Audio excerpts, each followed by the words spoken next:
नमस्कार, मैं हूं संजय शर्मा। आप देख रहे हैं 4 PM न्यूज नेटवर्क।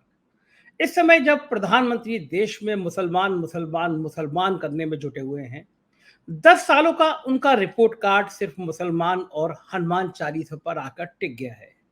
हमको उम्मीद थी कि प्रधानमंत्री बात करेंगे कि अगले 5 सालों में नौकरियां कैसे मिलेंगी, 10 सालों में जो ना मिल पाई वो अब 5 सालों में कैसे मिलेंगी। प्रधानमंत्री जी इस बात के लिए खेद व्यक्त करेंगे कि उन्होंने नौकरी की जगह नौजवानों को पकौड़ा तलने की सलाह दी, उन्हें अग्निवीर जैसी योजनाएं दी और बताएंगे गलती हो गई, लेकिन अब प्लान ये है। लेकिन ना नौकरी की बात, ना 800 मरे किसानों की बात, ना मजदूरों की बात प्रधानमंत्री जी के पास चुनाव के लिए है। मुसलमान मुसलमान मुसलमान। आज मैं आपको एक बहुत शानदार मुस्लिम नेता से बात कराना चाहता हूँ।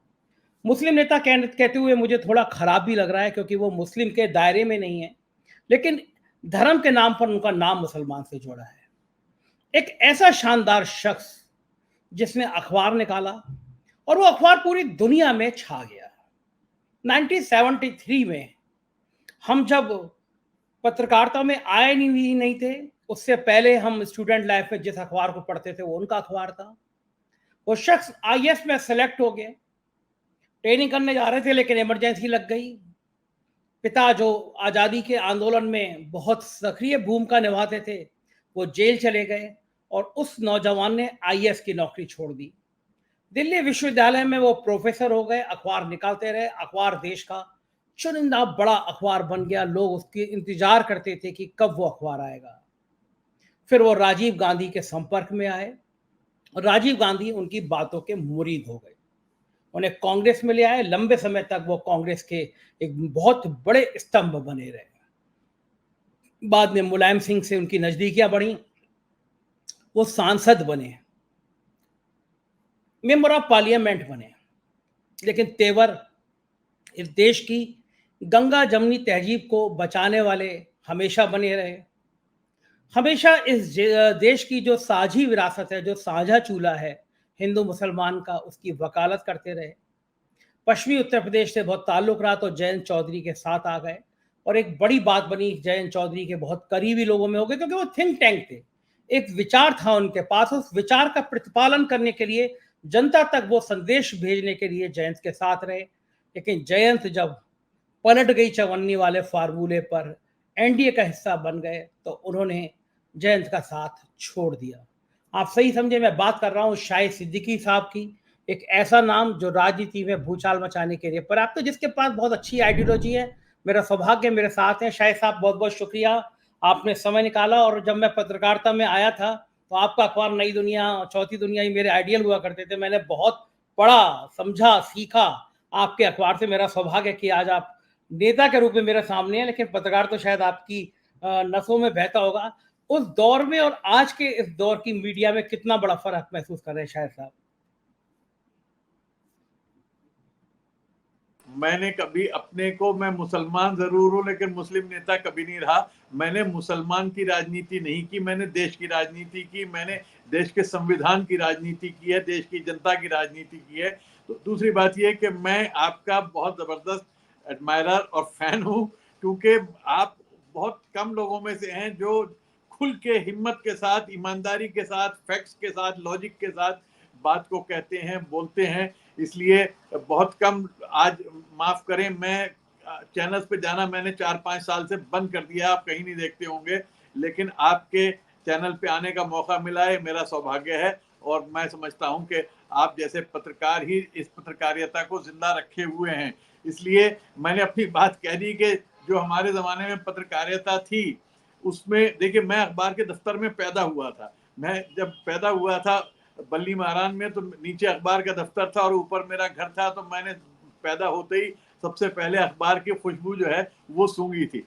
तो इसलिए मेरे लिए पत्रकारिता सबसे ऊपर है, मेरा ईमान है। मेरे लिए, मेरे वालिद ने कहा था कि जाबिर हुक्मरां के सामने कलमा हक अदा करना सबसे बड़ा जिहाद है, यानी जालिम के सामने सच बोलना जो है वही जिहाद है। और मैंने उसी को अपनी पत्रकारिता की बुनियाद रखा कि जालिम के सामने सच बोलना जो है वो बुनियाद है। मैंने राजनीति भी इसी बुनियाद पे की है और पत्रकारिता भी। लेकिन आज जो है दुख होता है मुझे, और आज सुबह तो मुझे बहुत दुख हुआ। मैं समझ रहा था कि कल जो भाषण किया है मोदी जी ने, उस भाषण पर आज के अखबार, कम से कम इंडियन एक्सप्रेस जैसे जो इमरजेंसी में खड़े हो गए थे इंदिरा गांधी के खिलाफ, वो चीख उठेंगे, उनके कहीं दर्द उठेगा, उनको भूल जाएंगे कि वो उनकी दुकानदारी क्या है और वो बोल पड़ेंगे। लेकिन मुझे दुख हुआ कि उन्होंने हिम्मत नहीं की आलोचना करने की टाइम्स ऑफ इंडिया और इंडियन एक्सप्रेस और दूसरे जो अपने को राष्ट्रीय पत्रकार कहते हैं। तो आज जो है पत्रकारिता एक दुकान बन गई है और मैं समझता हूं कि ये बहुत बड़ी एक त्रासदी है भारत के साथ, भारत की जनता के साथ, क्योंकि वोट तो बेचारा वोटर 5 साल में एक बार डालता है, लेकिन 4 साल 364 दिन सरकार को अगर कोई लगाम देता है, अगर जनता की आवाज सरकार तक पहुंचाता है तो पत्रकार है। और अगर पत्रकार की आवाज जुबान काट दी जाए या अपनी जुबान वो बेच दे तो फिर मैं समझता हूं कि 140 करोड़ जनता की जुबान आपने काट दी, वो उनकी जुबान नहीं बन रहा। बिल्कुल ठीक कह रहे हैं। और एक दुर्भाग्य ये है कि शायद साहब की बड़े औद्योगिक घराने धीरे धीरे इंडस्ट्री में आ गए। अंबानी अडानी के चैनल हो गए। अंबानी का चैनल नेटवर्क 18 दिन भर ऐसे हिंदू मुसलमान के फसाद कराने पर लगा रहता है। उसके थंबनेल देख कर लगता है कि वो चाहता है कि देश में दो धर्मों के, दो समुदाय के बीच में गैप पैदा हो जाए। और मालिक को जब रहना होता है तो मालिक दुबई में जाकर फ्लैट खरीदता है, कोठी या बंगला खरीदता है हजारों करोड़ का, कि जहाँ पे सुंदर आशियाना बन जाए। दुबई मतलब मुस्लिम बहुल क्षेत्र। तो क्या चैनल इस तरह की हिंसा भड़काने में, मानसिक हिंसा भड़काने में अब सहयोगी हो सकता है? हो नहीं सकता, हो गया है। आज जिसको कहना चाहिए कि रोंडा टीवी बन के रह गया है भारत के ज्यादातर इलेक्ट्रॉनिक मीडिया जो है, ये देखिए बहुत खतरनाक होता है। अमेरिका जैसे कैपिटलिस्ट देश में भी इस पे पाबंदी है कि जो अखबार ओन करते हैं वो चैनल ओन नहीं कर सकते, मल्टीपल चैनल मालिक नहीं हो सकते। यहाँ पे तो सब कुछ मोनोपोली जो है, मोनोपोली मीडिया में अगर आ जाती है तो लोकतंत्र के लिए बड़ी खतरनाक है। लेकिन भारत में मोनोपोली आ गई है मीडिया पे और जो चौथा स्तंभ जो है वो गिर चुका है। और नतीजा यह है कि जो आज मीडिया है वो सिर्फ एक जरिया बन गया है, जो पूंजीपति है उसके हितों की सुरक्षा करने का, उन्हें आगे बढ़ाने का, और वो नफरत की आग लगा रहा है कि चैनल किसी भी तरह से चले।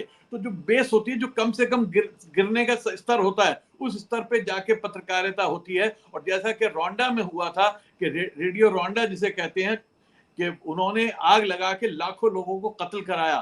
तो ये जो आग लगा रहे हैं, ये जो बारूद बिछा रहे हैं, ये वैचारिक बारूद बिछा रहे हैं। क्योंकि जो भी जब दंगे होते हैं, आग लगती है, मारकाट होती है, तो उससे पहले आदमी के दिल दिमाग को जो है वो कंडीशन कर दिया जाता है, उसको खरीद लिया जाता है, उसे मफलूज कर दिया जाता है। तो आज फालिज गिर गया है भारत के लोगों के ऊपर पत्रकारिता के रूप में। दिन रात प्रोपेगेंडा जो हो रहा है वो मैं समझता हूँ बेहद खतरनाक है। नेता की आवाज से भी ज्यादा, किसी गंदे से गंदे नेता से ज्यादा जो खतरनाक है इन पढ़े लिखे चैनलों के एंकर्स की आवाज है, जो कि आग लगा रही है और जो खरीद रही है, भारत की जनता के साथ धोखा कर रही है।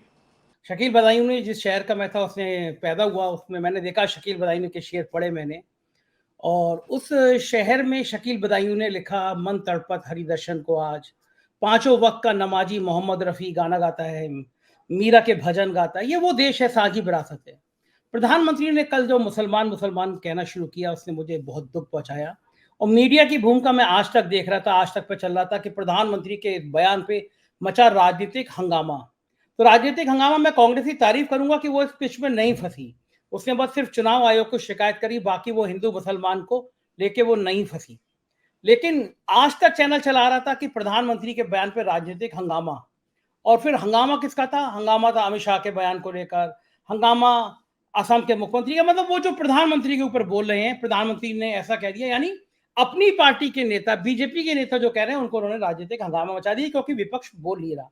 मेरा आपसे सवाल यह है कि ऐसे दौर में जब मीडिया सरकार के संग इस तरह का जहीरा वातावरण बनाने में जुट गया हो, सरकार के साथ खड़ा हो गया, तो चुनाव में जो आम आदमी है, वो जो दिन भर टीवी देखने की बात करता है, हालांकि अब टीवी देखना उसने बंद कर दिया है, कम कर दिया, लेकिन तब भी जो इनकी कोशिशें हैं, क्या ये एक भारत के चुनाव को प्रभावित करने वाली बात नहीं है?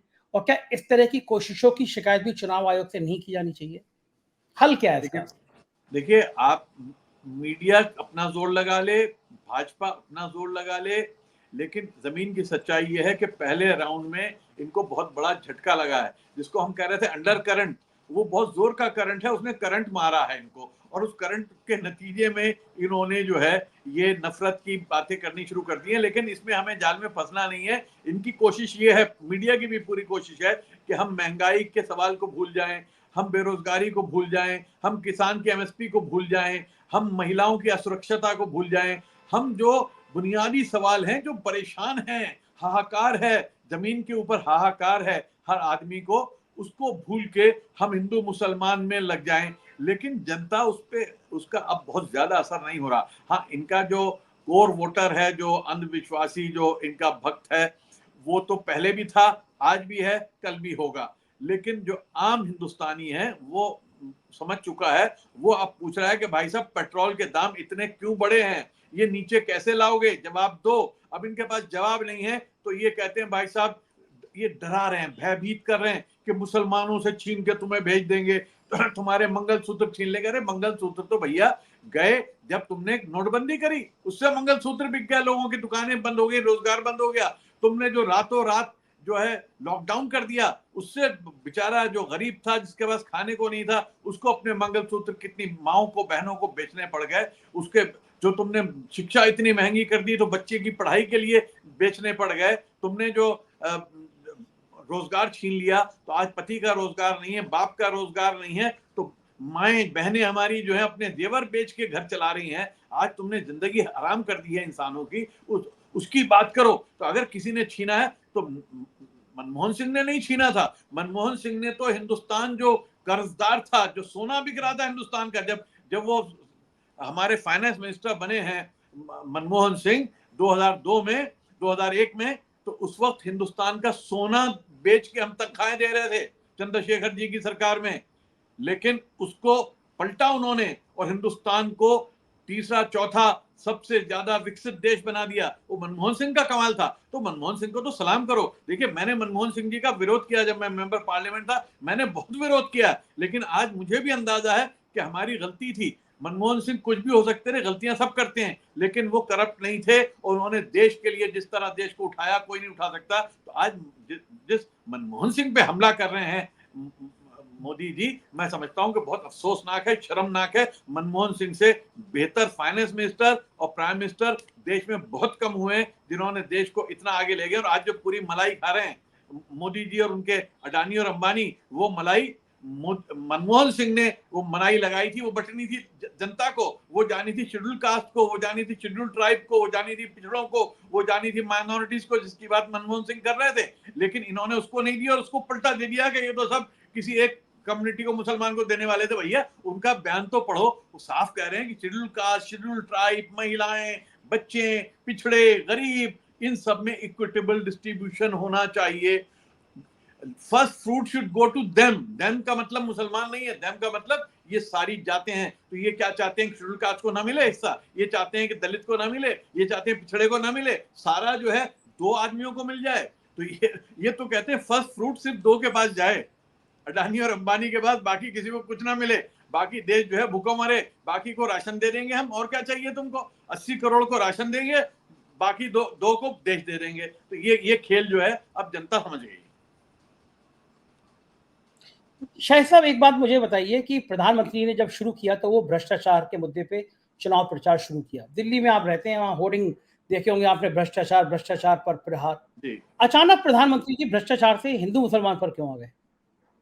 इसलिए आ गए कि भ्रष्टाचार का पे लोग हंसते थे, उसे जोक समझते थे, जोक बन गए कि ये तो भ्रष्टाचार का खजाना है, ये भ्रष्टाचार का जो है पूरा वो जखीरा बन गया है कि जहां पर सारे भ्रष्टाचारी अपने पास जमा कर रहे हैं कि जो भी जिसके ऊपर भी आरोप लगा हो भ्रष्टाचार का, वो आ जाए हमारे पास, हमारे दरवाजे खुले हुए। यहाँ तक सीतारमण जी ने इंटरव्यू में कह दिया, फाइनेंस मिनिस्टर ने, कि हम तो अब जो भ्रष्टाचारी है उसको भी लेंगे, जिसपे इनकम टैक्स के और ईडी के लगे हुए आरोप, जिसपे हजारों करोड़ खा गए, उन्हें भी हम लेंगे, हम तो हर भ्रष्टाचारी के लिए हमारे दरवाजे खुले। तो लोग हंस रहे थे, तो ये चला नहीं।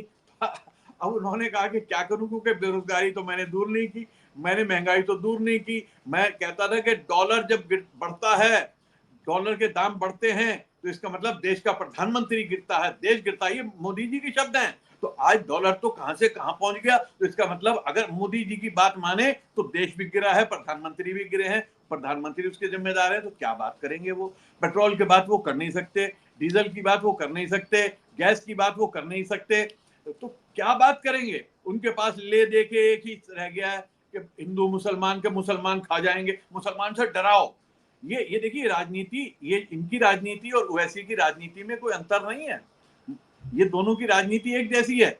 वो कहते हैं हिंदू से डराओ, ये कहते हैं मुसलमान से डराओ और अपनी तुम मलाई खाओ। तो ये इस देश के जो 80% जनता है उसको 14-15% से डराकर, और वो देश कोई बड़ा देश नहीं होता, ये देश के नेता नहीं है जो अपनी देश की इतनी बड़ी संख्या को भयभीत रखना चाहते हैं। अरे हम भयभीत नहीं होते, ये देश हिंदुस्तान के बहादुर लोगों का है जो कभी किसी से डरे नहीं है। आप 14% से डरा के रखना चाहते हो। अरे जब राज रहा तब नहीं डरा इस देश का हिंदू, जब यहाँ पे मुगल रहे, जब यहाँ खिलजी रहे, जब यहाँ तुगलक रहे, जब यहाँ लोधी रहे, उस वक्त नहीं डरा, उस वक्त पूरे त्योहार मनाए, उस वक्त जिंदा रहा, उस वक्त पूरा धर्म संकट में नहीं आया, धर्म जो है पूरी तरह से हिंदुस्तान में चलता रहा, उसको रोक नहीं पाया। और आप जो है आज जब आपका राज है, जब आपके हाथ में सारी फौज है, सरकार है, पुलिस है, संविधान है, सब कुछ है, तब आप कहते हैं नहीं नहीं ये खा जाएंगे, तुम्हें डर जाओ मेरे पास आओ, नहीं तो ये खा जाएंगे। आप जो है हिंदू इतना कमजोर नहीं है इस देश का, और इतना बेवकूफ भी नहीं है। ठीक है, थोड़ी देर के लिए सब जोश में आ जाते हैं, मुसलमान भी बेवकूफ बन जाते हैं, हिंदू बन जाते हैं, लेकिन अब नहीं बन रहे। एक बात और आज घबराहट सामने आ रही थी, वो थी आरक्षण। जिस तरह से भारतीय जनता पार्टी के कुछ नेताओं ने, सांसदों ने कहा हमें 400 पार इसलिए चाहिए कि संविधान में संशोधन करना है, तो दलितों तक ये मैसेज चला गया कि जिस तरह की सरकारी नौकरी खत्म हो रही है, प्राइवेटाइजेशन हो रहा है, वहाँ आरक्षण है नहीं, तो हमारा आरक्षण खत्म हो जाएगा। और ये पहले चरण में आपने बहुत करीब से चुनाव देखा, दलितों के अंदर एक डर था, खौफ था। उस खौफ को बढ़ावा मिल गया अगर, तो बीजेपी को बहुत नुकसान हो जाएगा। मैं ये पूछना चाहता हूँ मुझे कि जो लगता है कि जाति का जो उफान है, प्रधानमंत्री जी ने कहा कि जातियां जो हैं कांग्रेस खत्म करना चाहती थी, आरक्षण, हमने आरक्षण को नहीं, बढ़ावा दिया। देखिए आरक्षण दिया भी इस देश के संविधान बनाने वालों ने दिया, उसमें कांग्रेस के भी थे, सब समर्थक था, समाजवादियों का भी समर्थक था, लोहिया जी का भी समर्थक था, आरक्षण के लिए बड़े जोर से था, और डॉक्टर अंबेडकर तो थे ही। और मुसलमानों से भी जब संविधानिक उसमें कुछ लोगों ने कहा कि मुसलमानों का आरक्षण होना चाहिए, तो सारे मुसलमान लीडरों ने एक साथ होकर एक आवाज में कहा कि हमें आरक्षण नहीं चाहिए। तो ये सब बेकार, ये जो है जानते हैं कि ये सब बेकार की बातें हैं। और सबसे ज्यादा आरक्षण का विरोध किसने किया? पिछले 70 साल में संघ ने विरोध किया। संघ जो है खिलाफ है, संघ कहता है कि इकोनॉमिक बेसिस पे होना चाहिए, ये आरक्षण गलत है। और संघ के ऊपर कब्जा तो अपर कास्ट का है, अपर कास्ट जो है वो सबसे ज्यादा देखती है कि ये नीचे के लोग कहां से आ गए, ये कैसे आ गए।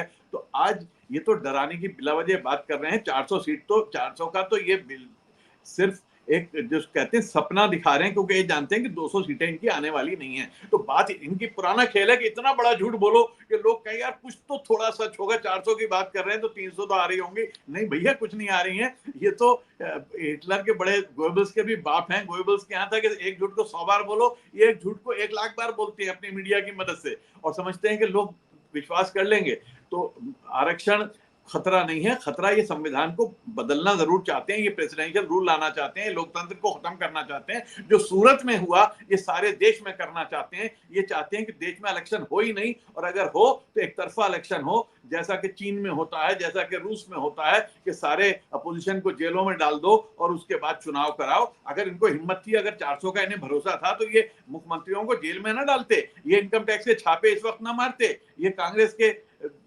जो अकाउंट्स है उसको फ्रीज ना करते, इनको इतनी बौखलाहट ना होती, ये हिंदू मुसलमान ना करते। लेकिन ये सब बौखलाहट का नतीजा है। ये जानते हैं कि ये हार चुके हैं, ये हार रहे हैं। अब उस हार को जीत में कैसे बदलना है, उसके लिए ये कोई भी हथकंडा इस्तेमाल करने को तैयार है। इनका कोई भी इनके दीन ईमान नहीं है राजनीति लोकतंत्र के ऊपर, और वो खेल ये कर रहे हैं। क्या आपको लगता है कि अब तो मैं देख रहा हूँ 2 दिन से 400 पार हो ही नहीं रहा, नारा ही गायब हो गया 400 पार का, तो क्या समझ में आ गया बोल कि रहे खेल गड़बड़ है? भाई 2 दिन से नहीं हो रहा। बात यह है कि जनता जो है, जनता है, ये जनता है, सब जानती है ये, तो थोड़ी देर को अंधी जरूर हो जाती है जज्बात में आके।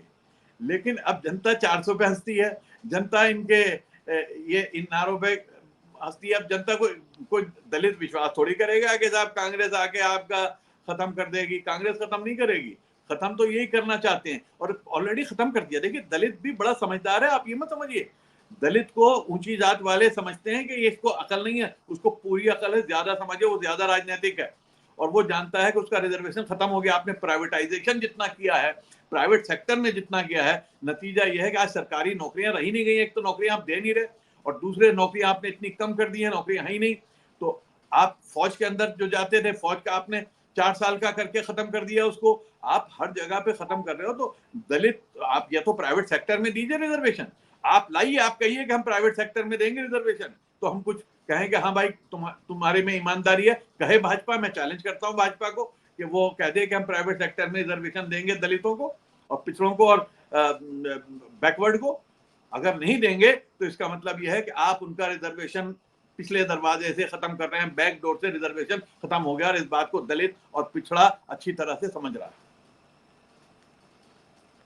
आपने पश्चिमी उत्तर प्रदेश में जयंत का साथ छोड़ा, एक बहुत चर्चा का विषय बना। कारण क्या था? जयंत में ऐसी क्या कमी नजर आ गई जो आप इतनी लंबी दोस्ती आपने छोड़ दी? नहीं, मुझे देखिए, मैं जयंत मेरे छोटा भाई है और मेरा चौधरी चरण सिंह जी के साथ मेरा बहुत संपर्क रहा था, पत्रकार के रूप में भी और एक वैसे भी राजनीतिक रूप से भी। अजीत सिंह जी से मेरा बहुत अच्छा संबंध रहा है, तो मैं उनमें कोई कमी नहीं देखता। हाँ, ये जरूर देखता हूँ कि वो बहुत नौजवान है, तो जल्दी, आजकल के नौजवानों को जल्दी बहुत रहती है, तो वो जो कुछ पाना चाहते हैं बहुत जल्दी पाना चाहते हैं, पेशेंस नहीं है। तो उनको लगा कि शायद वो भी इस प्रोपेगेंडे का शिकार हो गए जो हो रहा था कि शायद ये 400 आने वाली है तो मेरा क्या होगा, तो मैं बार बार कितनी देर अपोजिशन में रहूंगा। तो वो पूरी तरह से इंडिया ग्रुप के साथ थे, मैं उनके साथ था। अब मैं उनके साथ बॉम्बे की मीटिंग में गया, उन्होंने मुझसे बहुत सख्ती से बोलने को कहा। दिल्ली में जो मीटिंग हुई, जो जनपद इसके ऊपर जो मीटिंग हुई थी, वहां पे मैंने भाषण दिया। मुझसे अखिलेश जी ने, सॉरी, जैन जी ने कहा कि आप जाके सख्ती से बोलिए, पूरा साथ दीजिए, पूरी तरह खड़े होइए आप इंडिया ग्रुप के साथ। मैं उसकी कैंपेन कमेटी में था। अब उसके बाद अचानक बगैर किसी वार्निंग के वो उन्होंने पलटी खाई। तो मुझे आज उनके ऊपर अफसोस भी हो रहा है, दुख हो रहा है कि जो भाषण मोदी जी दे रहे हैं, क्या उस भाषण का वो समर्थन करते हैं? क्या उस पर वो खामोश रहेंगे? उन्होंने मुझसे कहा कि देखिए, मैं आ गया हूं यहाँ पर और हम अपनी राजनीति पे और अपनी विचारधारा पे चलते रहेंगे, उसमें कोई बदलाव नहीं आएगा, आप हमारे साथ रहिए, आपको हम राज्यसभा में लाएंगे, वगैरह वगैरह। मैंने कहा, मैं अपना मुंह नहीं देख पा रहा हूँ आईने में। कल को अगर मैं इनसे राज्यसभा ले लूंगा तो मुझसे ज्यादा बेशरम कोई इंसान नहीं होगा कि इस तरह की राजनीति के बाद मैं उसको एक्सेप्ट कर लूं। तो इसलिए मैंने तो त्याग पत्र दे दिया। मुझे जैन जी से कोई शिकायत नहीं है, मुझे बहुत इज्जत दी उन्होंने, बहुत सम्मान दिया मुझे, उसका राष्ट्रीय उपाध्यक्ष बना के रखा। लेकिन मुझे उनके साथ मेरी सहानुभूति है कि वो गलत जगह फंस गए हैं और उनकी राजनीति, उनकी विचारधारा की राजनीति यहाँ पर समाप्त हो गई है और खत्म हो जाएगी। बाकी जो बची कुछ है वो भी खत्म हो जाएगी। आजकल आप अखिलेश यादव के साथ बहुत दिखाई देते हैं, हेलीकॉप्टर में पार्टी ज्वाइन कर रहा है? नहीं, मैंने ज्वाइन कर लिया था पार्टी को। और मैं, देखिए, मेरा असल जो रहा है साथ, सबसे ज्यादा जो राजनीतिक जीवन रहा है वो समाजवादी पार्टी के साथ रहा है। नेताजी के साथ मेरा बहुत गहरा, बहुत करीबी संबंध था, बहुत उनकी मोहब्बत मिली मुझे, सम्मान दिया उन्होंने, राज्यसभा में भेजा मुझे राष्ट्रीय महासचिव बना के रखा बहुत समय तक। तो मैं तो, और अखिलेश जी को मैंने बिल्कुल, जब वो शुरुआत थी उनकी राजनीति में, उस वक्त से मैंने उन्हें करीब से देखा है। बहुत सभ्य और समझदार पाया है, नई सोच का पाया है, नए विचारधारा का पाया है। और यूपी में मेरा मानना है कि यूपी में समाजवादी पार्टी ही सबको साथ लेकर चल सकती है, हिंदू मुसलमान को, पिछड़े को, अगले को। और अखिलेश जी ने काफी बदलाव भी लाया है, बहुत मॉडर्न थिंकिंग के हैं। उन्होंने जिस तरह से इंटरनेट का और कंप्यूटर्स का इस्तेमाल किया, मॉडर्न टेक्नोलॉजी का इस्तेमाल किया, यूपी को विकसित कर बनाने में, आज योगी जी जो फसल काट रहे हैं वो फसल अखिलेश जी ने लगाई थी। और उसका नतीजा ये है कि, और मैं, अगर अखिलेश जी दोबारा वापस आएंगे तो मैं समझता हूं कि उत्तर प्रदेश बहुत तेजी से आगे जाएगा, बहुत आगे जाएगा, क्योंकि उनकी सोच जो है वो 21वीं शताब्दी की सोच है। योगी जी की जो सोच है वो शायद 18वीं शताब्दी से आगे नहीं बढ़ पा रहे हैं, लेकिन अखिलेश जी जो हैं वो 21वीं शताब्दी की सोच रखते हैं। और मैं साथ में ये भी कह दूं कि मैं राहुल जी की भी बहुत इज्जत करता हूं। इसलिए इज्जत, पहले मैंने विरोध भी किया, मैं उनको मैंने बहुत आलोचना भी की है एक वक्त में राहुल जी की, लेकिन मुझे ईमानदारी से जिंदा खड़े रहे। हारने के बावजूद मैं उनकी हिम्मत की दाद देता हूं, उनके लड़ने की जो हिम्मत है, उनकी जनता के साथ खड़े रहने की जो हिम्मत है, कोई और उनकी जगह होता तो कब का मैदान छोड़ के भाग जाता। इसका मतलब यह है कि उन्हें सत्ता नहीं चाहिए, उन्हें आराम नहीं चाहिए, उन्हें सब कुछ मिल सकता था, लेकिन उन्होंने सब कुछ छोड़ के तकलीफ की, स्ट्रगल की, जद्दोजहद की जिंदगी अपनाई है। और ये उसकी वजह से मैं उनको सलूट करता हूं कि एक ऐसा नौजवान है जो इस देश की जनता के लिए सोचता है, जनता के लिए जीता है, उनके लिए मरता है। तो ऐसे ही लीडर्स की हमें जरूरत है। और ये दोनों साथ मिलके काम कर रहे हैं तो बहुत अच्छा है, साथ मिलके ना भी काम करें, इनकी विचारधारा एक है। तो मैं आपको बताऊं कि मैं जब भी किसी पार्टी में रहा, मैंने विचारधारा नहीं बदली। मेरे लिए विचारधारा सबसे महत्वपूर्ण है। पार्टियां अपनी विचारधारा बदल लेती हैं तो मेरी नाराजगी हो जाती है, वरना मैं उसके साथ चलता हूं। तो आज अखिलेश जी जो हैं वो और राहुल जी मिलकर काम कर रहे हैं, बाकी लोग भी साथ आ रहे हैं, और यूपी में एक बदलाव आ रहा है, जिस बदलाव की आप जो है पहले उसमें ही राउंड में हमने जो है उसकी धमक सुन ली है, और आगे ये बढ़ती जाएगी। और आप देखेंगे कि जो नारा आ रहा है साउथ से कि साउथ में साफ और नॉर्थ में हाफ, तो यहाँ पे वही होने वाला है। कहीं ये 200 के नीचे आने वाले हैं, इसका मुझे विश्वास है। देखिए, बहुत बहुत शुक्रिया, आज आपने इतनी सारी बातें करी और राजनीति की एक नई सोच हमको बताई। बहुत बहुत शुक्रिया शाहिद साहब, बहुत शुक्रिया, आपने मुझे मौका दिया अपने साथ आने का, अपने लोगों तक पहुंचने का। तो ये थे शाहिद सिद्दीकी साहब, जो आज हमसे विस्तार से बातचीत कर रहे थे। एक सुलझे हुए पत्रकार, एक सुलझे हुए राजनेता। मुझको उम्मीद है ये चर्चा आपको पसंद आई होगी। अपनी राय से, अपने कमेंट से जरूर अवगत कराइएगा। बहुत बहुत शुक्रिया, थैंक यू।